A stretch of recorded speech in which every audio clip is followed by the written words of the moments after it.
কুরবানির বিষয়ে সাহাবায়ে কেরাম জিজ্ঞাসা করলেন, নবীজিকে বললেন, মা হাযিহিল আযাহি ইয়া রাসূলুল্লাহ, ইয়া রাসূলুল্লাহ কুরবানি কি? নবীজি বললেন, সুন্নাতু আবিকুম ইব্রাহিম আলাইহিস সালাতু ওয়াস সালাম, কুরবানি হলো তোমাদের পিতা হযরত ইব্রাহিম আলাইহিস সালামের সুন্নাহ। এই কুরবানির গুরুত্ব কি? আব্দুল্লাহ ইবনে আমর রাদিয়াল্লাহু তাআলা আনহু থেকে একটি হাদিস বিশেষভাবে গুরুত্বপূর্ণ। তিনি বলেন, আকামা রাসূলুল্লাহ সাল্লাল্লাহু আলাইহি ওয়াসাল্লাম বিল মাদিনাতি 10 সিনিনা ইউদাহি কুল্লা সানাতিন, আমি রাসূলুল্লাহকে 10 বছর মদিনায় অবস্থান করতে দেখেছি, আর এই 10 বছরের প্রত্যেকটা বছরই নবীজি কুরবানি করতেন, আল্লাহর নামে পশু জবাই করতেন।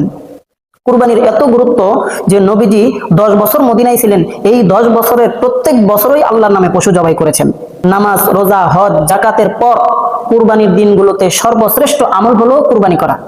যেমন আম্মা জানা আয়েশা রাদিয়াল্লাহু তাআলা আনহা বর্ণনা করেন, নবীজি বলেছেন, মা আমিলা আদামিয়্যুম মিন আমালিন ইয়াউমান নাহরি আহাব্বা ইলাল্লাহি মিন ইহরাকিদ দাম।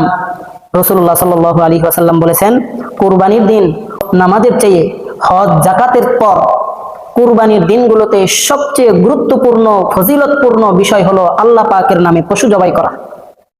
আল্লাহর নামে পশু জবাই করার চেয়ে উত্তম আর কোনো ইবাদত এই 3 দিনে নেই।